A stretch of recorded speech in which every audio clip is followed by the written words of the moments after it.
Thom Hartmann here on the best of the rest of science and green news. You need to know this. Last week, 15,000 people took to the streets of Lima, Peru to demand climate justice. As world leaders were wrapping up their final days at the UN Climate Summit, activists took part in the massive March in Defense of Mother Earth. That march was modeled after the People's Climate March, which took place in New York City earlier this year, and it shared the same goal. Organizers and activists want to pressure world leaders to act on climate change and want to mobilize more people around the planet to get involved in this fight. In an interview last week with Democracy Now!, Pablo Solán, Bolivia's former chief negotiator on climate change, explained the next steps in the climate movement. He said, "What we need to do is not only have a march like in New York, the People's Climate March, that says take action, but we have to be more concrete. What kind of action do we want?" End quote.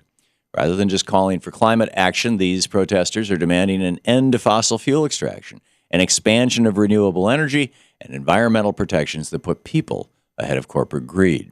The coordinator for climate justice and energy at Friends of the Earth said, quote, "The demand of this march is not a deal at the UN, but a deal at the UN that actually included the rights and needs of impacted people. There is no justice. There is no deal," end of quote. Just like the historic People's Climate March in New York City, the March in Defense of Mother Earth was an amazing display of grassroots power. World leaders can't ignore these massive marches forever, so let's keep the pressure building until climate justice becomes a reality. For the first time ever, astronomers captured a burst of radio waves from beyond our galaxy within 10 seconds of its arrival. For years, researchers have reported strange radio bursts from space, but they were discovered months or years after their arrival. These latest signals, however, were detected in seconds, and astronomers had a dozen large telescopes scanning space within hours. The observatories that helped investigate the signal say it could not have come from a stellar explosion, as they did not detect any wavelength of light, which would be present after a supernova or long-lasting gamma-ray burst. Astrophysicist Emily Petroff and her colleagues at Swinburne University of Technology in Australia calculated that these radio bursts originated somewhere in the constellation Aquarius, which is 6 billion light years away. Although astronomers can't say for sure what caused the radio signals and where exactly they originated from, detecting them in real time may make it possible to answer those questions in the future. For now, we'll have to come up with our own theories on who or what may be sending us signals from deep space. Food companies spend millions of dollars a year on marketing every year, and it's not always in the form of advertising. According to a new research from the Center for Science and the Public Interest, companies know they can trick us into buying their products just by putting food in front of us in the checkout lane. While we've seen candy and drinks at the supermarket checkout for years, more and more of these high-sugar, high-fat snacks are showing up in other retail establishments. Now, waiting to make your purchases at Old Navy, Best Buy, or Ace Hardware means you're being tempted by junk food as well. Of course, many will argue that we're not forced to buy sweets at the checkout line, but science says that turning down goodies at the end of a shopping trip is harder than simply saying no any other time. Researchers found that the quality of our decisions actually diminishes after having to make a series of many other decisions. So after having to choose what you're going to buy throughout the store, you're not as equipped to turn down the sweets at the checkout counter. Retailers could help their customers by taking the junk food out of the checkout lanes, but that's unlikely to happen.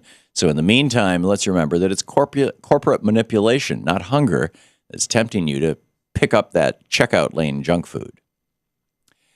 Punishing young children for lying may not teach them to tell the truth. According to a new study published in the Journal of Experimental Child Psychology, kids are more likely to tell the truth when they believe it will make their parents happy. Researchers studied more than 370 kids between the ages of 4 and 8 who were left in a room with a toy that was tucked behind a table. Kids were told not to peek at the toy, and they were filmed by a hidden camera to see which ones looked despite the instruction. The researchers found that younger children were more likely to take a peek at the toy, and that 66% of those who looked lied about it. By using different reactions to that lie, researchers discovered that kids lied more if they were afraid of being punished for it and told the truth more if they thought doing so would make someone happy. While it's important to teach our kids to be honest, science shows that punishing them for a white lie may not be the best way to shape their behavior. And finally, New Zealanders want their government to do something useful on climate change. Last week, hundreds of people in that nation had a unique way of protesting their nation's inaction. They lined up at 12 different locations around the country and buried their heads in the sand, just like their government is doing when it comes to saving our planet. These creative actions were organized by numerous environmental groups, and they mimicked protests that took place in Australia earlier this year.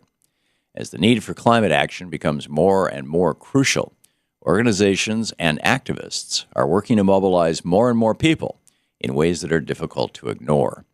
Hundreds of people burying their heads in the sand may make for a silly picture, but they are dead serious when it comes to climate change. And that's the way it is for the week of December 15th, 2014. I'm Thom Hartmann on Science and Green News.